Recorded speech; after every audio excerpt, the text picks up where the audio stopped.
دیکھیے فلسفہ تخلیق کیا ہے، اس کے دو حصے ہیں۔ ایک تو یہ کہ اس پوری کائنات کی تخلیق کی کیا علت ہے، کیا غایت ہے، کیا مقصد ہے، کس لیے یہ تخلیق کی اللہ نے۔ اس پر کہیں گفتگو قرآن میں نہیں ہوئی ہے،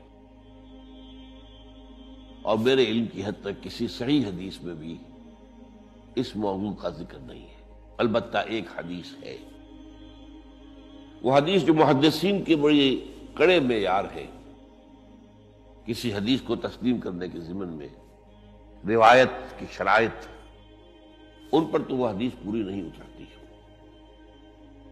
لیکن اپنے مفہوم کے اعتبار سے، اپنے اصل مضمون کے اعتبار سے اس درجے اہم ہے اس کہ اکثر مفسرین کرام نے، متکلمین حضرات نے، سب نے اس سے تسلیم کیا، کوٹ کیا۔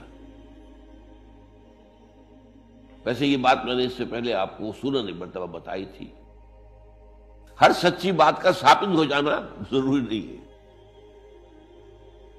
اگر کوئی حدیث اس معیار پر پوری نہیں اتری تو اس کا مطلب یہ نہیں کہ جھوٹی ہے۔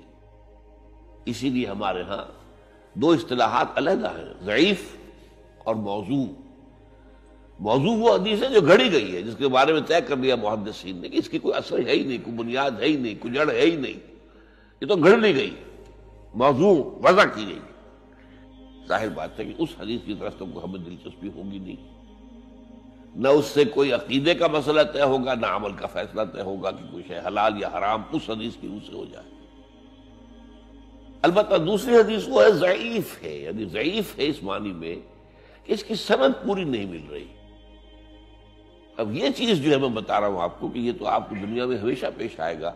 آپ کسی وکیل سے پوچھ لیجئے، کوئی مقدمہ ہو ہی نہیں سکتا جب تک کچھ جھوٹ شامل نہ کیا جائے۔ خالص حقیقت کے اوپر کوئی کتنا ہی سچا مقدمہ ہو، آپ جیت نہیں سکتے۔ تو کسی شے کا ثابت نہ ہو سکنا روایتاً، یہ اس کی دلیل نہیں ہے کہ وہ موضوع ہے، معاذ اللہ، وہ ضعیف ہے۔ اس ضعیف کا مطلب کیا ہے؟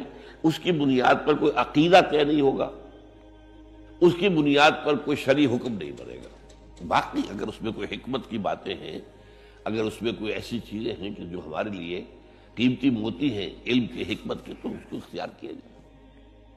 تو اسی طرح کی یہ حدیث ہے کہ، اور حدیث قدسی ہے،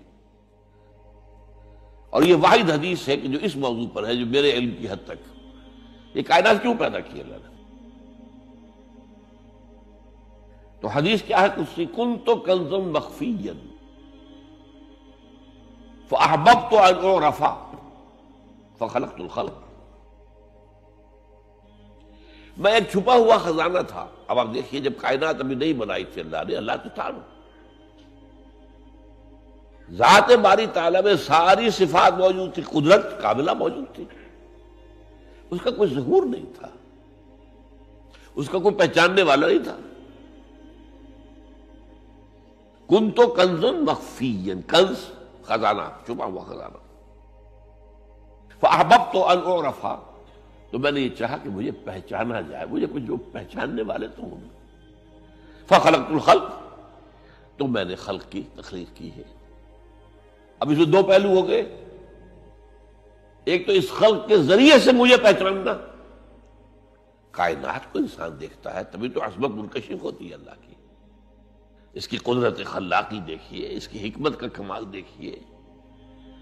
جیسے کہ ابھی سورہ ملک کی میں نے آیت آپ کو سنا، اس کے آگے بات کیا ہے کہ تم ذرا اپنی نگاہیں آسمان میں پھیراؤ، دیکھو کہیں تمہیں ہمارے اس تخلیق میں کوئی خلا نظر آتا ہے۔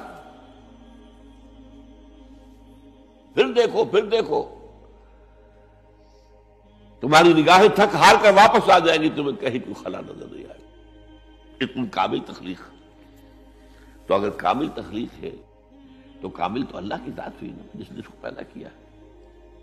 ایک تو اس کائنات سے اللہ کو پہچانا جائے، اور ایک کوئی پہچاننے والا بھی تو ہونا، وہ ہے آدم۔ اسی لیے تخلیق کا کمال، نقطہ عروج، کلائمیکس آدم، انسان۔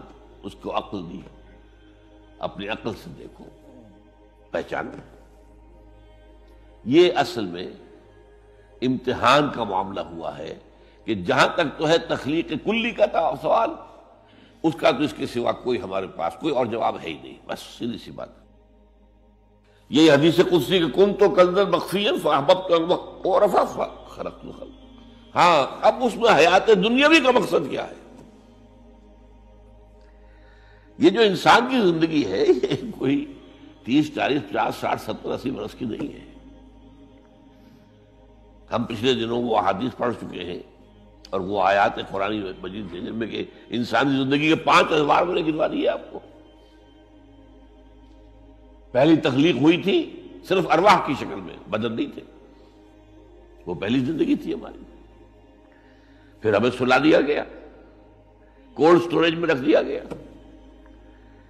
پھر اس دنیا کا سارا نظام مادی بنا اور اس میں تخلیق آدم ہوئی مٹی سے، تو پھر وہ آدم کی روح پھونکی گئی، یہ دوسرا دور آ گیا۔ اب آدم ہے، روح ہے آدم جمع جس میں آدم، پھر ان پر موت آئی، پھر جلایا جائے گا اور پھر ہمیشہ کے لیے رہیں گے زندہ۔ تو کیا ہے یہ زندگی آپ کے خیال میں؟ یہ 50 60 70 سال یہ چھوٹا سا ٹکڑا ہے البتہ۔ اسی کو اقبال کہتا ہے نا، تو اسے پیمانہ امروز و فردا سے نہ ناپ، جاویداں پہم دواں ہردم جواں ہے زندگی۔ یہ کوئی 25 30 60 70 سال، ان میں سے بھی کیا ہے، کافی بڑا حصہ تو گزر گیا، شعور ہی نہیں، ابھی فہم ہی نہیں، سمجھ ہی نہیں، اور ایک خاص عمر کو پہنچنے کے بعد پھر معلوم ہوتا ریورس گیئر لگ گیا کہ لا یعلم من بعد علم شیئا، جو کچھ سیکھا پڑھا تھا وہ بھی گیا، اب تو وہ میموری ختم ہو گئی۔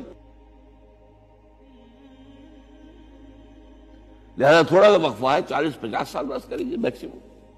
نہیں، انسانی زندگی یہ نہیں ہے۔ تو اسے پیمانہ امروز و فردا سے نہ ناپ، جاویداں پہم دواں ہردم جواں ہے زندگی۔ اور ایک عجیب مصرع ہے اس شعر کے اندر، اس غزل کے اندر ہے، کبھی جاں اور کبھی تسلیم جاں ہے زندگی۔ اس کو بہت کم لوگ سمجھتے ہیں، تسلیم جان کا کیا مطلب ہے؟ اس وقت میری زندگی چاہے میری جان کے حوالے سے زندہ ہوں نا، میں ہے کبھی جاں، اور اگر میں اللہ کی راہ میں گردن کٹوا دوں تو جان دے کر جو زندگی ملے گی اس سے جیسے تو آپ کو زندگی ہوئی نہیں سکتی۔ تسلیم جان دے دینا۔ وَلَا تَقُولُوا لِمَن يُقْتَلُ فِي سَبِيلِ اللَّهِ أَمْوَاتٌ بَلْ أَحْيَاءٌ وَلَٰكِن لَا تَشْعُرُونَ۔ اور پھر اس میں شعر آتا ہے آخری علامہ اقبال کا، قلزم ہستی سے تو ابرا ہے مانند حباب۔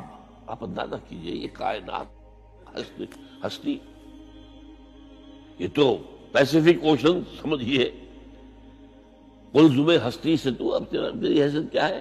حباب، جیسا سطح سمندر کے اوپر یہ بلبلے ہیں، بس ہماری حیثیت اس کے سوا تو کچھ نہیں۔ قلزم ہستی سے تو ابرا ہے مانند حباب، اس زیاں خانے میں تیرا امتحان ہے زندگی۔ یہ جو دور ہے ہمیں دیا گیا ہے زندگی کا، یہ جو ہے اس زندگی میں سے کاٹ دیا گیا کچھ حصہ۔ پہلا حصہ جو تھا وہ روحانی، اس کے بعد موت آ گئی، پھر وہ زندگی آئی جو اس دنیا کی ہے، پھر موت آ جائے گی۔ ان دو موتوں کے درمیان ایک زندگی یہ ہے، اور ایک پہلی موت سے پہلے بھی زندگی تھی اور دوسری موت کے بعد کی زندگی۔ 5 ادوار پھر میں گنوا رہا ہوں آپ کو۔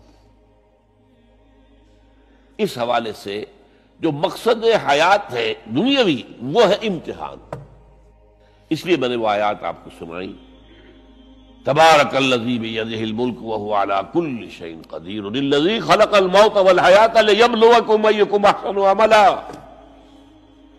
اس نے یہ موت و حیات کا سلسلہ کیوں پیدا کیا؟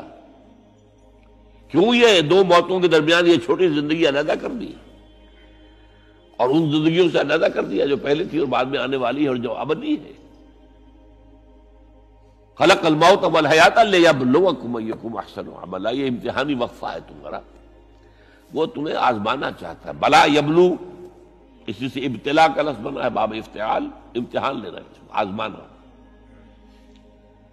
لِيَبْلُوَكُمْ أَيُّكُمْ أَحْسَنُ عَمَلًا، تاکہ اللہ جانچے تمہیں، پرکھے کون ہے تم میں سے اچھے عمل کرنے والے۔ پھر یہی بات جو ہے بہت اور شاندار انداز میں سورہ کہف میں آئی ہے، اِنَّا جَعَلْنَا مَا عَلَى الْأَرْضِ زِینَةً لَهَا لِنَبْلُوَهُمْ أَيُّهُمْ أَحْسَنُ عَمَلًا۔ اس زمین پہ جو کچھ ہم نے بنایا ہے اس کا سنگھار ہے، زینت ہے۔ کھیتی لہلہا رہی ہے، آپ دیکھیے کاشتکار کا، کسان کا دل جو ہے باغباں ہو رہا ہے کہ نہیں؟ اس کی محنت، اس کی بہت بڑا محل آپ نے بنایا، بہت اچھا لگتا ہے آپ کو، وَمَسَاكِنَ تَرْضَوْنَهَا۔ یہ ساری چیزیں زندگی، اور آج آپ کو معلوم ہے جتنا جتنا یہ دجالی زمانہ آ رہا ہے ہم پر، اتنی ہی زندگی زیادہ پرکشش، زیادہ اٹریکٹیو۔ امریکہ میں جا کر دیکھیے، آدمی مبہوت ہو جائے گا۔ فرمایا ہم نے اس کو، اس کی آزمائش اور نمائش بنا دیا ہے، لِنَبْلُوَكُمْ أَيُّكُمْ أَحْسَنُ عَمَلًا۔ ہم تمہارا امتحان لینا چاہتے ہیں کہ اس کے حسن کے گرویدہ ہو کر رہ گئے یا نہیں، ہمارے جلال و جمال سے اپنا تعلق قائم کر کے ہمارے طالب بنے، دنیا کے طالب نہیں بنے۔ یہ